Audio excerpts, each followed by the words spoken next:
Good evening, you're with Sky News. Diana's body is finally at rest tonight in the grounds of the Spencer family home, Althorp, after a day in which the world mourned the death of the People's Princess. The funeral procession began at her London home, Kensington Palace. Her sons, William and Harry, joined the cortege as it made its way to Westminster Abbey. During an informal service, Diana's brother, Earl Spencer, described her as the very essence of compassion, of duty, of style, of beauty. He delivered a bitter attack on the media, accusing photographers of hounding her to her death, and he pledged a different upbringing for her sons. Tonight they're understood to be with their father at Highgrove, the Queen's at Balmoral. We start with this morning's procession. There was a moment when the crowd first caught sight of the funeral procession, the princess's coffin topped by flowers from her children, that the people's grief became unbearable.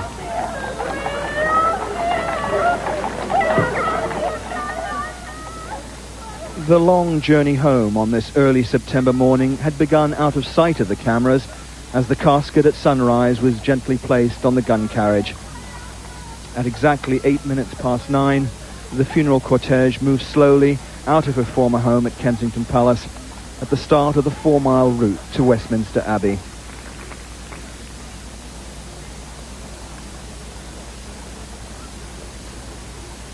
The coffin, draped in the royal standard and covered with wreaths from her family, lay on an oak board suspended above a 13-pounder gun which had seen service in the First World War. Drawn by members of the King's Troop Royal Artillery, flanked by 8 guardsmen of the Welsh Guards, the Foot Guards of the Sovereign maintained a slow and stately pace down South Carriage Drive. The muffled tenor bell at the Abbey marking the progress of the procession minute by minute. London had become a place of pilgrimage today. Those in the crowds that lined the route, at times 20 deep, were united in collective grief, paying their last respects and playing their part in a moment of history. Mostly they remembered her in absolute silence, a silence that enveloped the procession as it moved slowly through Hyde Park towards the Abbey. Most seemed numbed even after a week of mourning, unable to comprehend their loss. Outside the gates of the palace, the extended royal family, gathered together for the first time since the tragedy, waited to pay their respects before leaving for the Abbey.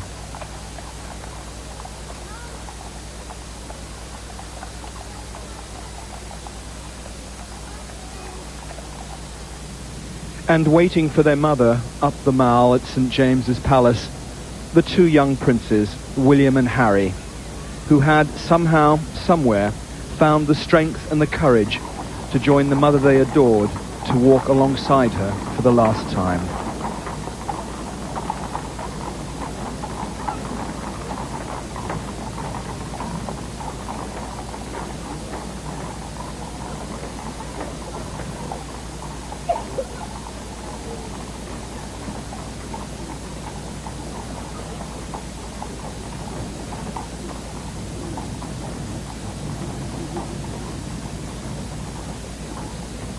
And behind them, not the massed bands and serried ranks of soldiers, so much a part of other royal funerals.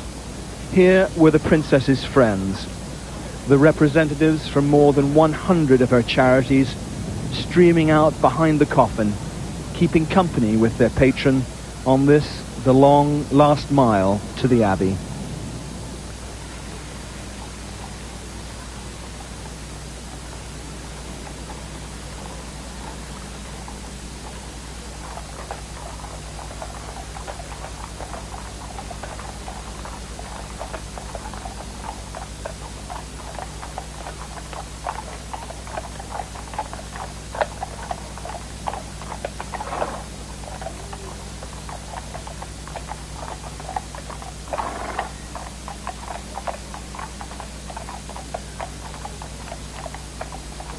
It had taken almost exactly 2 hours to cover the 4 miles to Westminster Abbey. With infinite care and attention, the 8 Welsh guardsmen lifted the half-ton lead and oak coffin to their shoulders.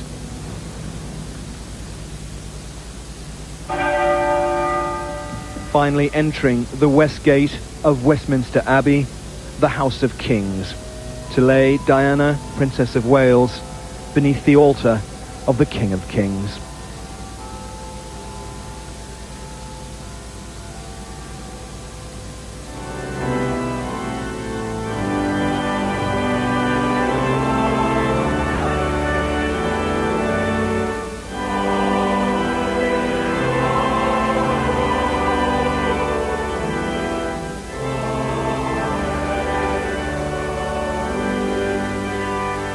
Through the great west door of Westminster Abbey, the Welsh guardsmen carried Diana's coffin towards the nave. The nation held its breath for the young soldiers as they transferred the coffin onto the catafalque, the most onerous duty these young men are ever likely to perform. The ceremony was to embrace many traditional aspects of an Anglican funeral, but also some modern touches, reflecting the Queen's words that this would be a unique service for a unique person. The occasion would also be marked by a shattering address from Diana's brother, Earl Spencer. Outside the Abbey, as at many points throughout the country, giant television screens broadcast the service to hundreds of thousands of people, some of whom joined in the singing of Diana's favourite hymn.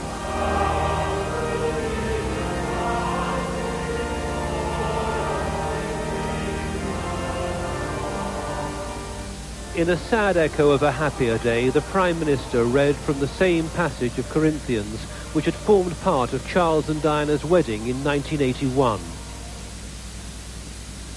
When I was a child, I spake as a child, I understood as a child, I thought as a child. But when I became a man, I put away childish things. For now, we see through a glass darkly, but then face to face. Now I know in part, but then shall I know even as also I am known. And now abideth faith, hope, love, these three. But the greatest of these is love. And then the moment which reflected the extent to which the people had dictated the tone and character of the service. Goodbye, Rose. May you well grow in our hearts. You are the greatest places where lives are torn apart. Called out to our country, and you whispered to those in pain, now you belong to heaven, and the stars spell out your name. And it seems to me you live your life like a candle in the wind, never fading with the sunset when the rain set in, and your footsteps will always follow you along England's green fields. Your candles burned out on the fall, your legend ever will.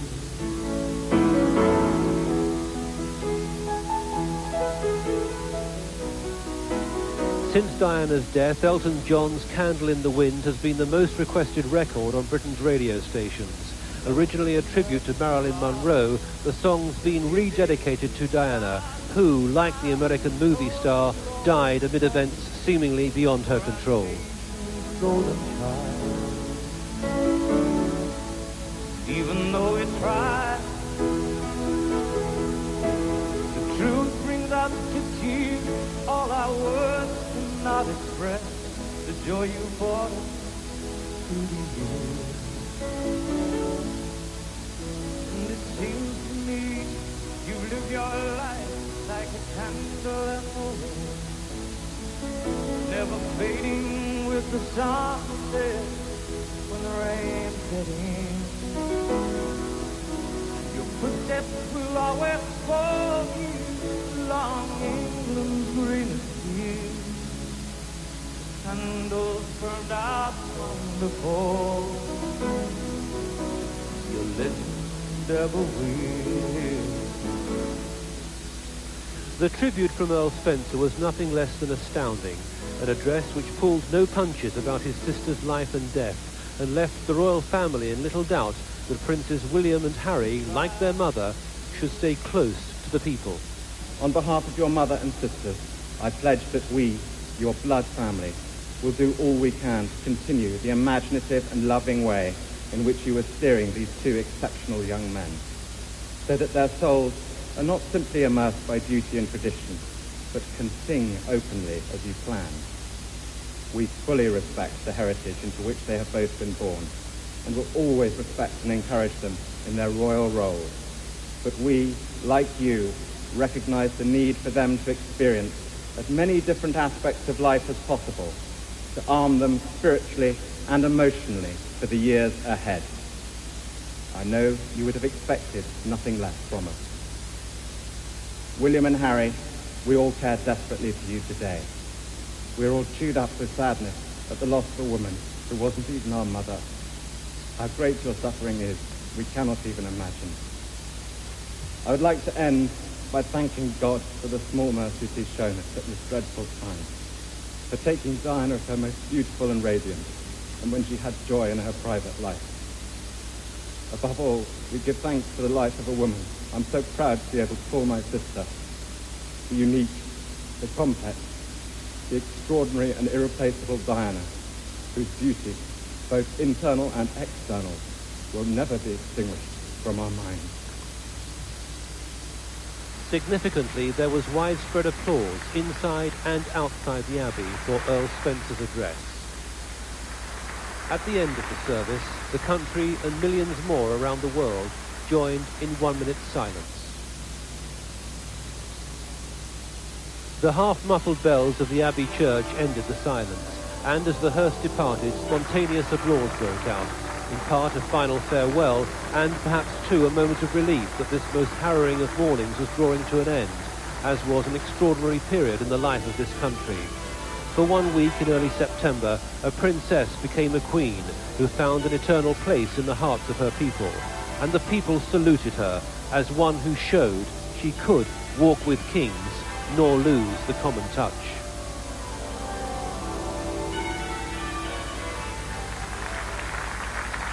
And now, with a ripple of applause, the princess began the last stage of her journey home.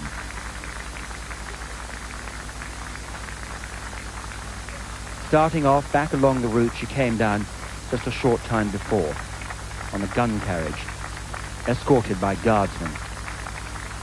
That had been the very public part of the mourning process. But now that process, the mood and the purpose, was to change from a semi-state occasion to one of private mourning. As she passed the troopers outside Horse Guards Parade and headed towards her home, Althorpe, where she would be buried on a small island in the middle of the family estate. And already across the route she was travelling, mourners were throwing the last of the millions of flowers brought in her memory. Past Buckingham Palace, where the Union flag was still flying at half-mast, an unprecedented change to tradition and protocol. And the Union flag would come down, and the royal standard would fly again from the masthead, once the Queen, as reigning sovereign, returned. The police outriders formed an arrow formation, 5 in front of the hearse and 2 behind. As people surged forward and the flowers came thick and fast, sliding across the hearse, in front of it, some landing on the windscreen and getting caught in the windscreen wipers.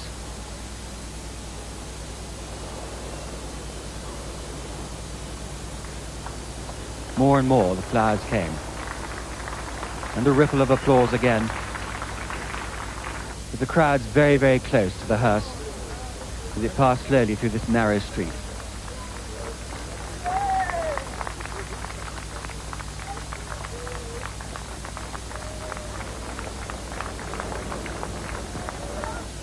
So many flowers on this hearse now, covering the bonnet, covering the roof.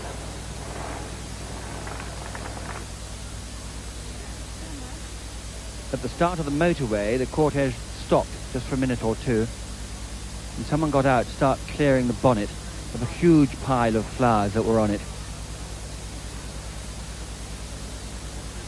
taking them off so at least the driver could see where he was going.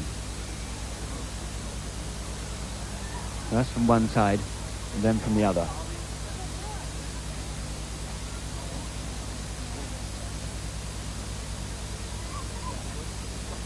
And leaving them by the side of the road.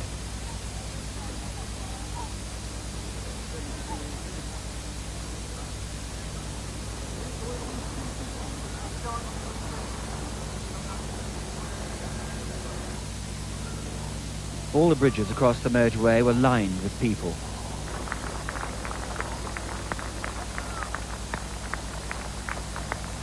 And even pedestrians now on the motorway, climbing up the grassy banks, pushing their way forward, all wanting to get one last glimpse of this small funeral cortege. At Althorpe's local station, Long Buckley, the royal train had arrived carrying the Prince of Wales, his two sons, William and Harry, Earl Spencer and his two sisters, Lady Jane Fellows and Lady Sarah McCorquodale, as well as Diana's mother, Mrs. Shan Kidd. Here, a fleet of Rolls-Royces were waiting for them.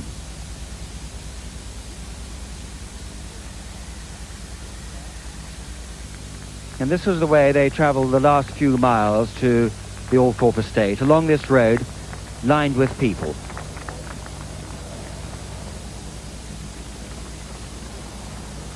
And through the gates, where again flowers are piled high on either side, and into the privacy of this family home.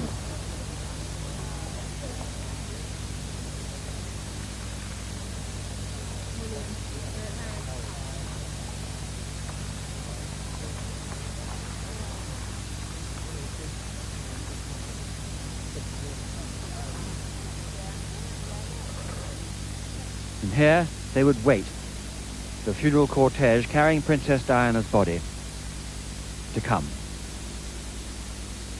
Slowly now, round the final bends of the narrow country road, came this small procession.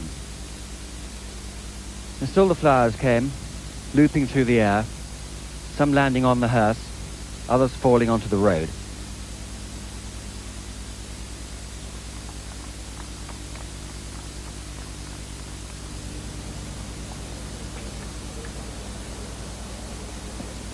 So that in the end, it was a flowered-covered hearse which took the princess past the last piles of flowers and into the Althorpe estate for the very last time.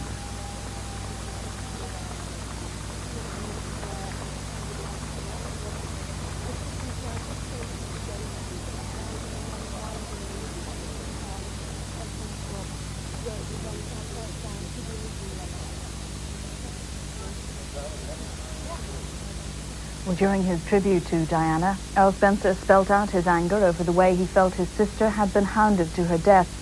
He also insisted that her two sons, Prince William and Prince Harry, should not be brought up, restricted by royal duty and protocol. Applause at a royal funeral, unprecedented response to an astonishing eulogy.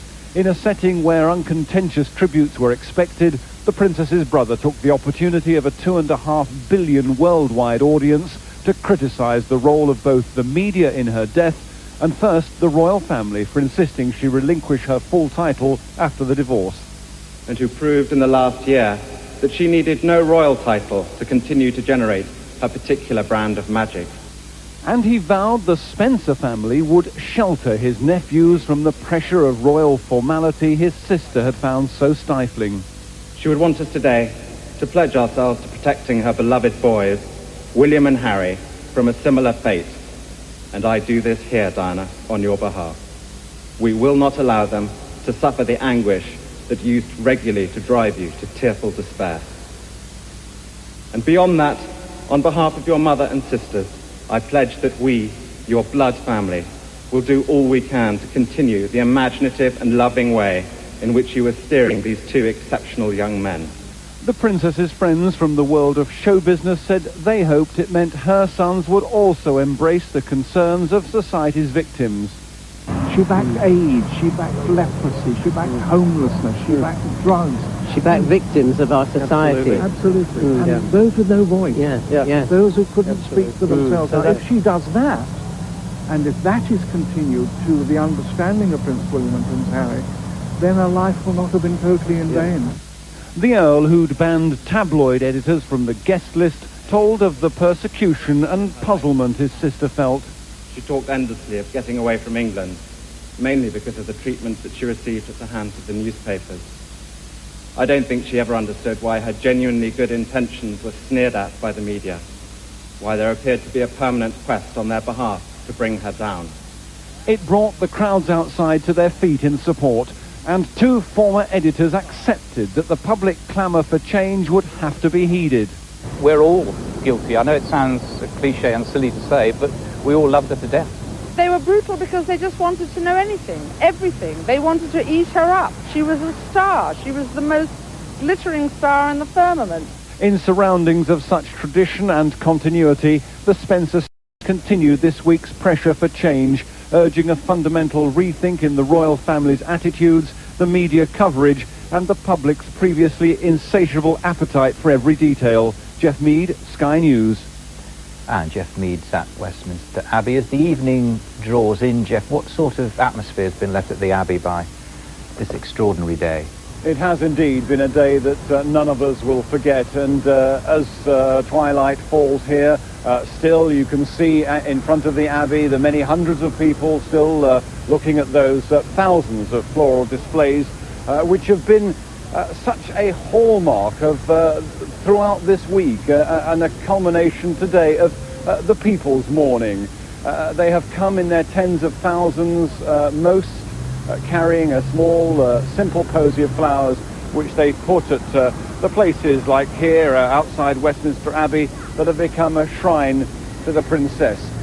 This evening, many still strolling along here, reading the cards, looking at the flowers there. The traffic, as we can see, also is building up too now. But it's as though after such a momentous day, people still don't want to let go. They don't want to simply go home. They want to stay here. It's as if, even at this late stage, with the princess now buried in Northamptonshire, the privacy of the Spencer family estate, these who regarded her so much as their own want to hang on to something of the day. They don't want quite to let it go completely. It was a momentous ceremony. It was also, from our point of view, a very quiet one, wasn't it? Just that sound of people expressing their emotions and the sound of horses' hooves. Quite extraordinary. That's right. That was one of the most startling things. I was out on the ceremonial route this morning, right at the start at Kensington Palace, and there was a hush the like of which I've never heard as the first slow clip-clops of the horses drawing that gun carriage came into hearing, and as the coffin itself came into sight, utter hush fell over the crowds, who were 15, 20 deep on each side of the road. And it was only as the coffin was pulled into full view that you then heard the first and a remarkable sound in this country of ours, known for its restraint, the sobbing, the crying, the spontaneous shouts of "Diana, we love you." I think this very much the essence of what has been she's been described as the people's princess. This was the day when her people said their farewell, and it was something which expressed a very intimate relationship which such a figure, a member of the royal family, was able to establish with people. It was because they knew her so well through the media that they felt she was one of theirs, and almost it was the way in which her troubles have been so catalogued, and that's something that we in the media have certainly been criticised for this week, and astonishingly so, in Earl Spencer's oration in the Abbey behind me. But it was that kind of detail, I think, which gave people a sense that they knew her very well. They knew her failings as well as her successes. Jeff Mead, thank you very much.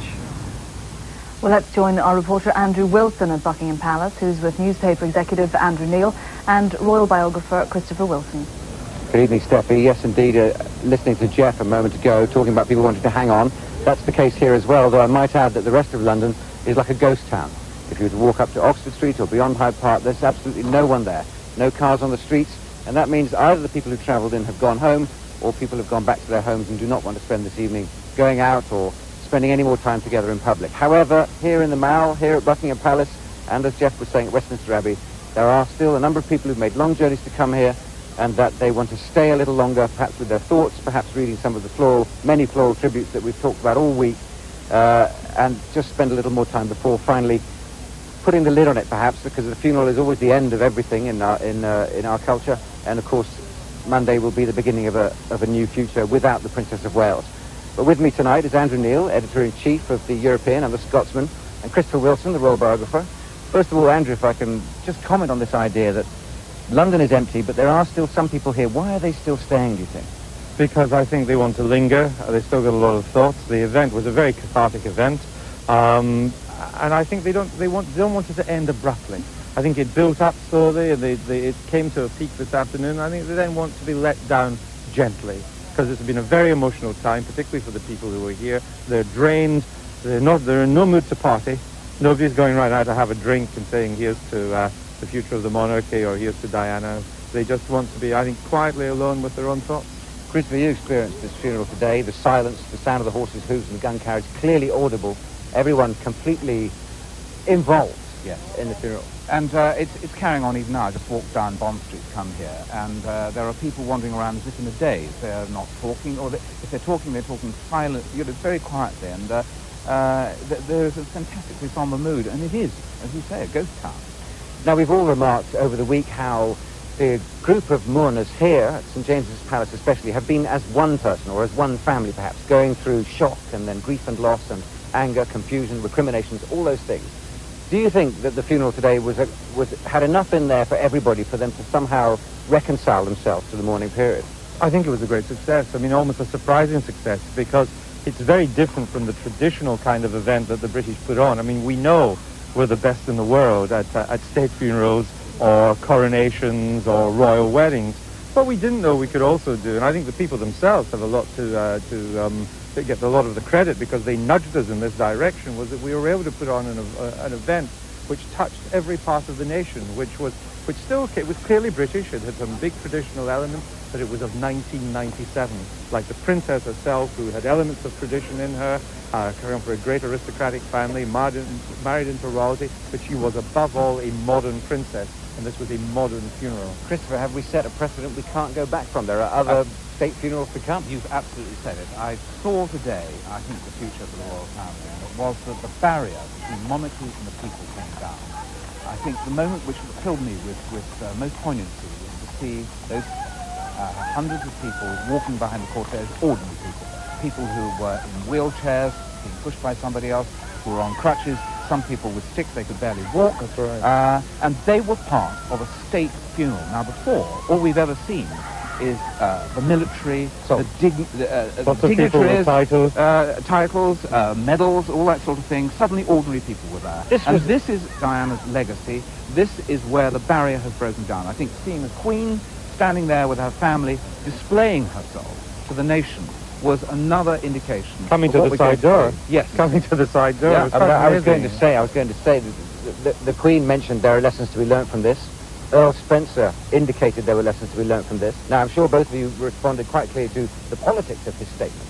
But at the same time, his speech, or his eulogy, if you like, was very moving and touched many people. He said so many things in there, talking about Diana's complexity, the fact that she was flawed, and that's what made her lovable. He even mentioned her bulimia as well, which is very something human thing, you didn't think he would touch. And I think, again, it was a sign that we're moving to a more open monarchy, open in the proper way, not open as a soap opera, but open in its emotions to us, not trying to hide behind the traditionality of monarchy. And I think his remarks, cutting as they were in some areas, nevertheless began a new honesty between the monarchy and the people. Christopher, you know more than most the brutal protocol that lies behind something like an English monarchy. Was Earl Spencer barging in, or was he setting some sort of agenda? Yes, he was barging in, but Tony Blair has barged in this week. I think a great deal of what has happened this week can be put down to him. Now, tomorrow he is going to have lunch with the Queen. I think they are going to sit there and review what has happened here today, and I hope, I really, really hope, because I believe in the royal family, but I don't believe in the royal family as it exists at the moment. I want to see it change. I want to see it modernised. I don't want it to be living on protocols which were established 90 years ago. What I want to do is I want Tony Blair to sit down and tell the Queen what she needs to hear, because her private secretary, her advisors, her courtiers cannot say this. No, they give her the wrong advice too often. You know, the traditions of the monarchy right now was set down over 100 years ago by another prime minister and a monarch. It was Disraeli, the old famous Tory prime minister, who brought Queen Victoria back out of Purdah after the death of Albert and made her an empress and the queen for an empire. Well, that was 100 years ago and more. Maybe Tony Blair is going to be the Disraeli of the 1990s and advise the Queen, because he talked about being a young country. That was what he talked about in the election campaign. Maybe he's going to make this a young monarchy again. Is there the foundations of a caring family within Balmoral? Well, of course, that was the point that Charles Althorp was making in his address. One of the things... He raised a finger to the royal family. He did, he didn't said, he? I am watching you, the Spencer family. Don't forget that these boys, William and Harry, are half Spencer. They may be half Windsor, but they are half Spencer, and the Spencer family, on behalf of the nation, is watching their upbringing. Because we don't want them to be brought up the way you brought up Charles and Anne and Andrew and so on. We're running out of time. That interesting point there, because I read a floral tribute yesterday from an old lady who wrote a note on the flowers saying, Prince William, I know you'll make a good king because you've got Diana's blood in your veins. Now, you know, can they be reared? Can the baseball caps stay on? The problem is that he hasn't got Diana as mother anymore, and he's only 15. He's gone through a terrible event. He probably blames the press for his mother's death. He is now, whatever Charles Spencer says, Charles lives in South Africa. He is back to some extent in the embrace of the House of Windsor, and that puts a slight shiver down my spine. Do you feel that way? When I saw the Queen standing there today, I hope she learned, as we learned, that the time has come for a change. I believe that she must have taken that in. Let's just hope with her meeting with the Prime Minister tomorrow, she can accept that and they can move forward. Charles and Andrew, thanks very much indeed for joining us. Thank you. Will you leave us here at Buckingham Palace? Much to think about for the future, but indeed much to think about that's just happened over the last few days. What is sure, I think, is that in the final words that came out of Westminster Abbey tonight, we do have to say goodbye to the past and look ahead for what's to come, however interesting or daunting it might be. Steffi. Princess Diana was finally laid to rest in the most private of family services at her ancestral home of Althorp. Spokesman for Earl Spencer said the family did not intend to release details of the burial, which was always intended to be held away from the public gaze. A day of powerful emotions in the county Diana called home. Althorp Hall this morning besieged by flowers, a final chance for quiet contemplation and to pay final tributes. If someone dies who you love, you want to be with them when they're in their final resting place, don't you? So that is why we're all here for Diana.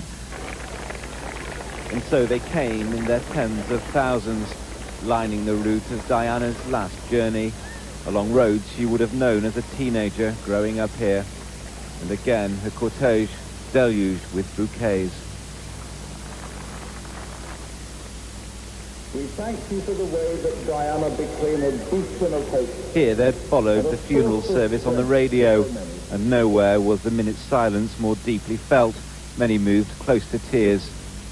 Very sad. I just feel an emptiness almost, but it was good. Words can't describe it. I think, like I say, everybody was just so touched by it. They'd waited for hours to welcome her home, but now the long vigil was almost over. Some perhaps too young to fully comprehend what they were seeing. But as Diana entered her ancestral home and final resting place, all were left with precious memories. I'm very pleased she has come home. Very pleased indeed. And I think it's the right, fitful place for her to be. She's an Northampton girl. And now she's home. Very sad, yeah, she's gone home now. And God bless her. But I think we did her proud. It was a lovely day, lovely funeral. John Ray, Sky News, Northamptonshire. In Paris, where Diana died almost a week ago, people stood in silence to remember her. On the French Riviera, yachts sounded their sirens at noon London time, and flags were lowered to half-mast. This report from Sky's Europe correspondent, Arnoud van Linden.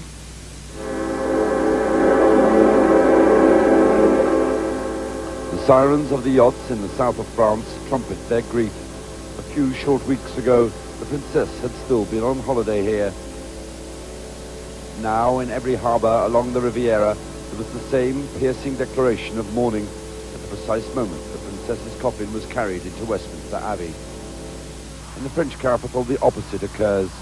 The lights at Marks and Spencer are dimmed, and at this most British of stores, French staff and French customers ponder the moment in total silence.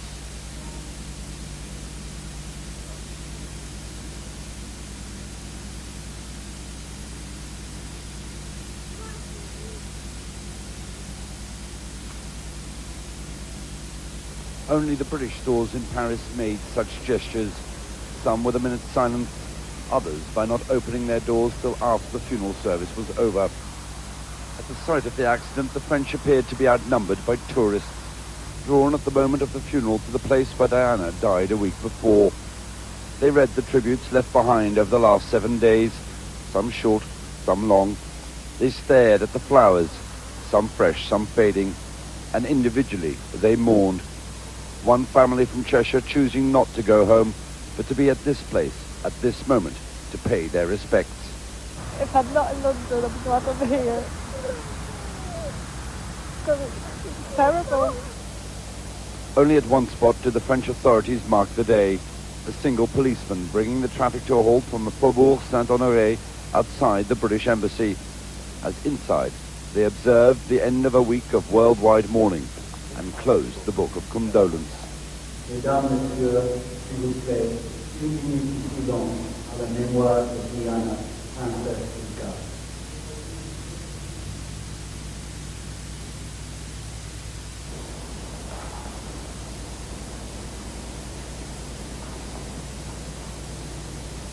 Arnoud van Linden, Sky News, Paris. The funeral was attended by many celebrities, all personal friends of the princess. After the service, 3 of them gave their reaction to the day's events to Simon McCoy. Oh, I think so. I think it was a wonderful mixture.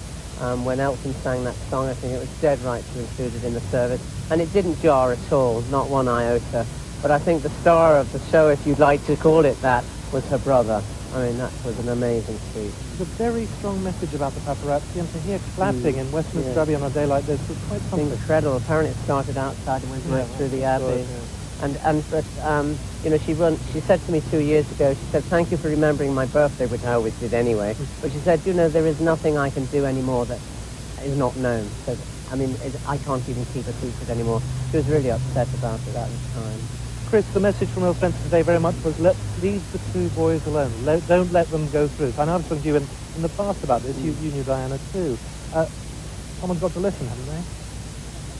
I don't know. I suppose that over the years I've become cynical because one waits for the next big thing to happen, which is the way, for example, terrorists have always worked. They do an outrage and they just wait for that to calm down slightly and there'll be another one. But I think on this occasion, the love that this woman has generated on such a massive scale all over the world has also turned to a greater understanding. As Earl Spencer said, she was Diana the Huntress and also the most hunted woman on earth. I thought perhaps the most moving occasion and moment in the entire service was that when Charles Spencer finished speaking, outside, the people listening and watching, applause started. We were here. It was quite amazing. Nobody applauded in the Abbey to start with. It was silent. And that applause, that public statement, that public determination that what she stood for, should not do, but moved into the Abbey, into the whole Abbey.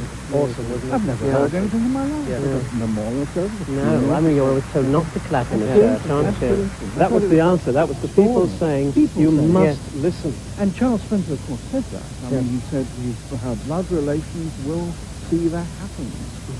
The concern, obviously, and firstly, for him, obviously, were William and Harry. Yes.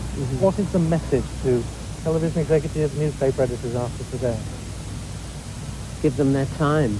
Give them their space. I agree with you, Wayne. If you went to her home as as my colleagues have many times, I'm sure, you go into the main sitting room and there are pictures of all sorts of people around the place. 90% of the pictures are with William and Harry, or of William and Harry. And if she cared about anything above everything else, it was their future. And she was absolutely determined that this protocol and ring fencing of the royal family was something which she found unacceptable. And that if the royal family and our hierarchical establishment in this country was to continue, they had to be made aware of the cruelties of life. That's why she didn't just back the obvious charities. She backed AIDS, she backed leprosy, she backed homelessness, she backed drugs. She backed victims of our society. Absolutely. And those with no voice. Those who couldn't speak for themselves. Now, if she does that, and if that is continued to the understanding of Prince William and Prince Harry, then her life will not have been totally in vain. The Queen, the Duke of Edinburgh, and the Queen Mother have arrived back at Balmoral. They were driven in through the gates a short time ago. Tony Blair and his wife Cherie will join the Queen at Balmoral tomorrow. The focus for many in Scotland today was in Edinburgh, where the funeral was watched at a special service.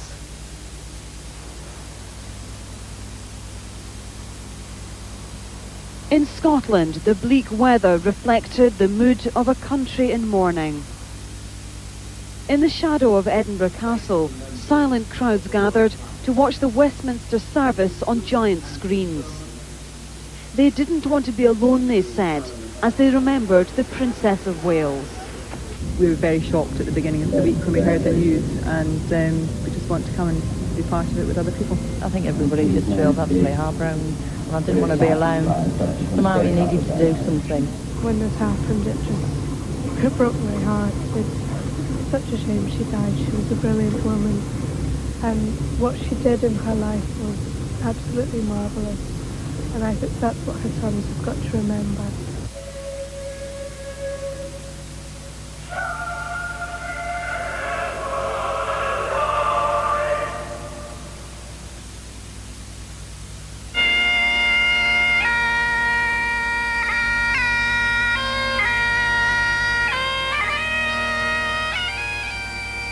The minute's silence was broken by a piper's funeral lament. Silence too at Balmoral, the royal family's Scottish retreat. It was here that the news of Princess Diana's death was broken to her two young sons. At the palace of Holyrood House, the Queen's official residence in Scotland's capital, flowers were laid throughout the day. Local people and tourists united in their grief.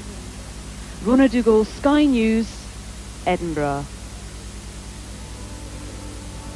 In Wales, as in so many places, the sense of loss was personal. 6 words attached to a bouquet of flowers captured in simple eloquence the sentiments of so many. Admired from afar, missed from within.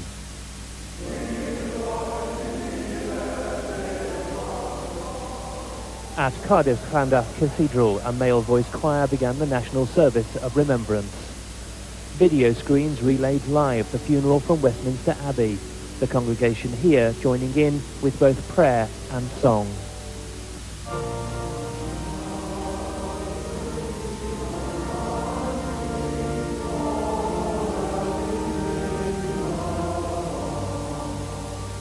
For those unable to get into the cathedral, another screen outside transmitted events as they happened. The people here not just watching, but taking part. For 1 minute, the whole nation keeps silent. I think being with other people, not just sitting at home, but feeling a part of it as well, because I couldn't go to London. So close you can get to herself, I suppose. I mean, I never met her, never seen her, close. So that's why I come here, for that reason. The congregation was led by the Welsh secretary. It was very important. I think that over the years people have understood that that Princess Diana did have a very clear part in Welsh life, and she was very well respected. I mean, when she came to Wales straight after the wedding with Prince Charles, there was immediately a spontaneous and very warm reception. And I think that the service which has been done here today in Llandaff is a great credit to the city of Cardiff and to the people of Wales. On this saddest of days, this nation's capital has been all but deserted. Streets were near empty, shops closed as a mark of respect, doors to attractions and monuments firmly sealed. The people of Wales have said their goodbyes, both public and private. This belief that Diana's death has given way to this reality. Sadness, though, will only be dimmed by time. Goodbye, Rose. May you grow your heart. You are the great place to set where lives were torn apart. Called out to our country, and you whispered to those in pain. Now you belong to heaven, and the stars spell out your name. Martin Lowe, Sky News, Cardiff. The usually bustling heart of Belfast was empty, reflecting the void left by the death of the Princess of Hearts.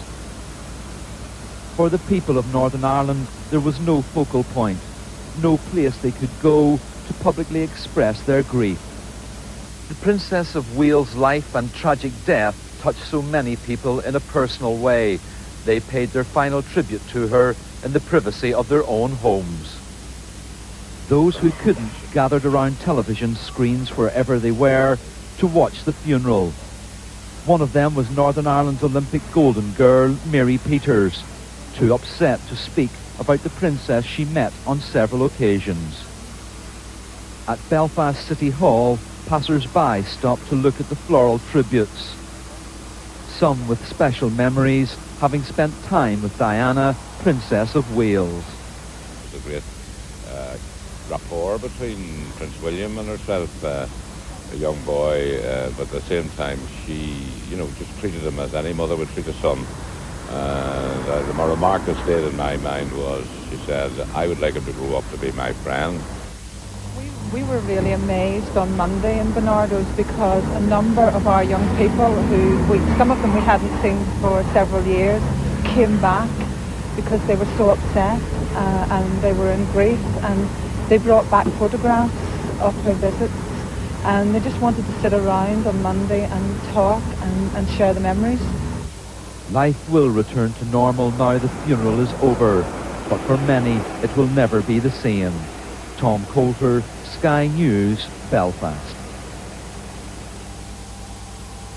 Very little Saturday traffic, very few day trips out.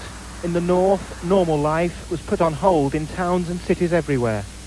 In Manchester, the call for a moment's silence came from the town hall and was difficult to ignore. At Manchester Airport, there was no such obvious call for silence, but at 11 o'clock, most people stood in tribute anyway.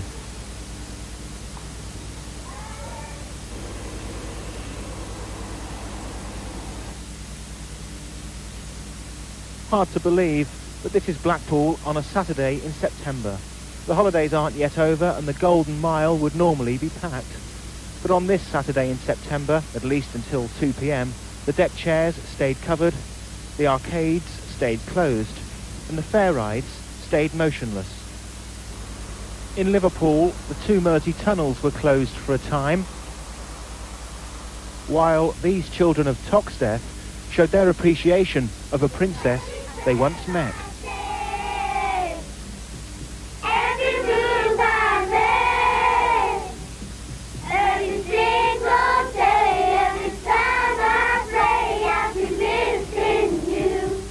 Two years ago, Princess Diana opened this community housing project. She met all these children. For some, plans made before last weekend's dreadful events had to be proceeded with. Sharon and David thought long and hard before going ahead with their wedding, then decided quite rightly it's what Diana would have wanted. Gary Cottrell, Sky News in Manchester. In the United States, President Clinton mourned the deaths of both Diana and Mother Teresa. He described them as two women of vastly different backgrounds and worlds who showed how to live a life of meaning through concern for others. A pilot in the skies over California shows how Diana was the Queen of Hearts to the people of the United States. This morning's poignant funeral ceremony was broadcast live to 2.5 billion people around the world. Radio reports were translated into 144 languages. Hong Kong's shopping area came to a standstill as crowds gathered to watch the live broadcast. Sadness and loss etched on their faces, these people mourned the princess thousands of miles from where her funeral was taking place. In Australia, the crowds at this soccer stadium in Adelaide came to a standstill for 1 minute to remember Diana. A sad lament from a lone piper, the only sound filling the air. The flag was lowered to half-mast outside the British Embassy in Tokyo. People came from early morning to say their own farewells. A mother and daughter pray for Diana among the photographs and flowers laid in memory of the princess. In the Irish Republic, the tricolour, so often a symbol of anti-British feeling, became instead a symbol of mourning for the Princess of Wales. And these people flying out of Britain today stood in silence at Heathrow Airport, united in their grief. Like so many others all over the world, they had probably never met Diana, but she touched their lives in a unique way. Eileen Whelan, Sky News. Many of the thousands of people who Diana helped, often without publicity, joined the huge crowds today to pay their respects. Among them is Emma May, a teenager who struck up a real friendship with Diana after the princess helped to fund her treatment. Emma has Turner syndrome, a condition which only affects women and causes a variety of serious illnesses. Emma has produced her own video diary of today's events. My name's Emma May, I'm 16 years old, and I've come to London today to pay my last respects to Princess Diana.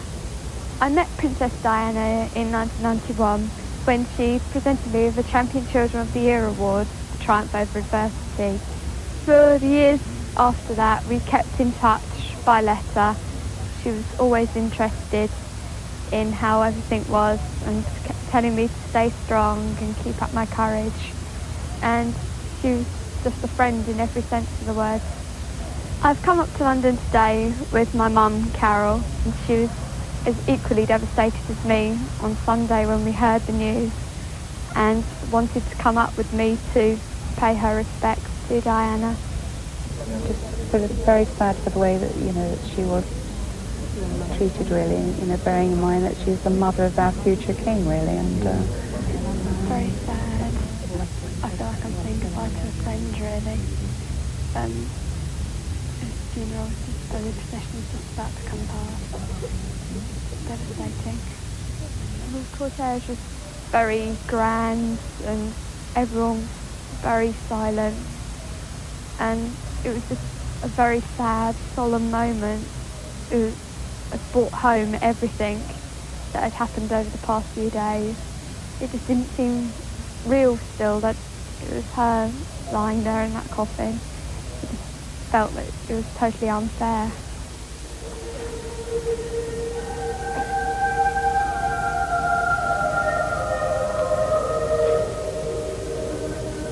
It was an absolutely beautiful service in every way, and people crying, and it's just been very moving morning. I think Princess Diana would have been proud. She deserved every bit of it. Time to look at sport. Phil Martin joins us. Thanks very much. Well, sport across Britain today was called off as a mark of respect to Diana, Princess of Wales. Overseas British sportsmen and women have paid their own tributes. Tennis number one Greg Rosetsky is wearing a black ribbon during his US Open semi-final against Jonas Björkman at Flushing Meadow. Rosetsky watched the funeral service on television in New York this morning. He won the first set 6-1, but lost the next two, 6-3, 6-3. At the moment in the fourth set, it's currently 2 games all. Formula One world champion Damon Hill led a minute's silence at the Monza circuit in Italy. The teams along the pit lane, many wearing black armbands or ribbons, emerged from their garages at 12 noon local time to pay their respects while the funeral was underway in London. The 50,000 strong crowd also fell quiet. It's the first time Formula One had observed a minute's silence since the death of Ayrton Senna.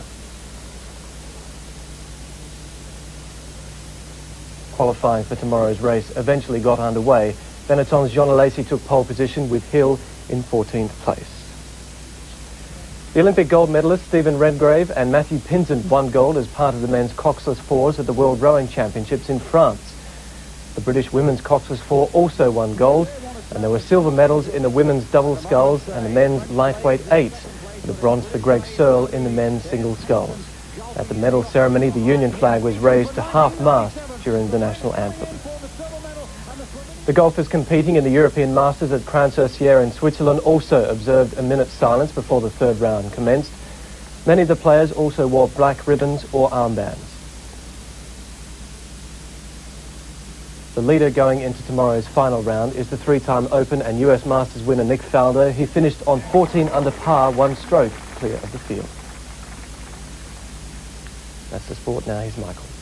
Phil, thanks so much. It was Diana's work with charity that won the respect of so many people. She helped organisations like the Red Cross, the Leprosy Mission and AIDS charities. Millions of people worldwide whom she'd never met benefited from her efforts. Here are some images of Diana, the carer.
Well, Diana, the Princess of Wales, made her final journey today.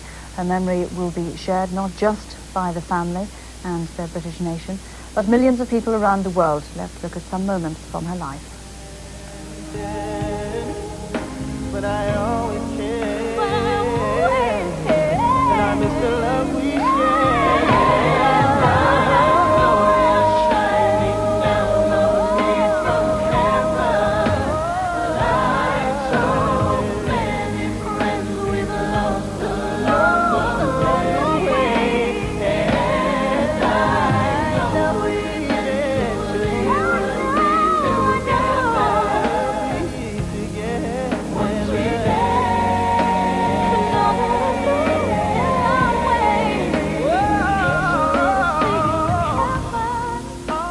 I think the British people need someone in public life to give affection, to make them feel important, to support them, to give them light in their dark tunnels.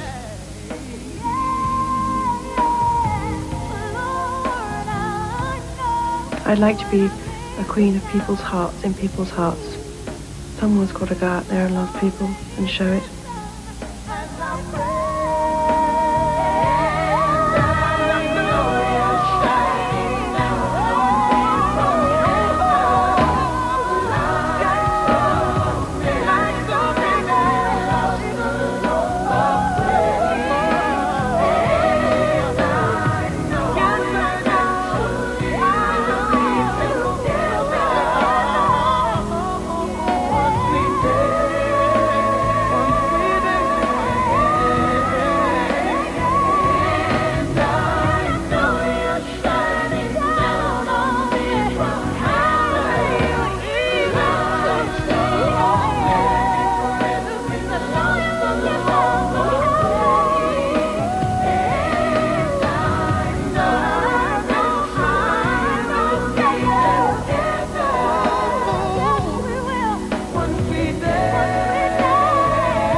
Diana's body is finally at rest tonight in the grounds of the Spencer family home, Althorp.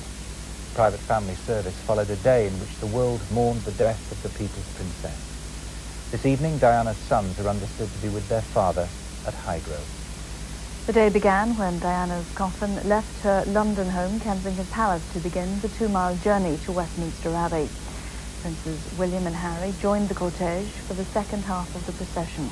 They were flanked by their father, Prince Charles, the Duke of Edinburgh, and Diana's brother, Earl Spencer. The strain of the day only showed itself as Prince William kept his head bowed for most of the walk. The coffin, flanked by 12 Welsh guardsmen, was carried into Westminster Abbey for the funeral service, draped in the royal standard. Inside, the royal family mingled with celebrities, actors and fashion designers who had been invited to pay their respects to Diana. For Elton John, the service was the stage for his most harrowing appearance. Despite his obvious emotion, Diana's friend gave the performance of a lifetime. And it seems to me you've lived your life like a candle in the wind, never fading with the stars set when the rain set in.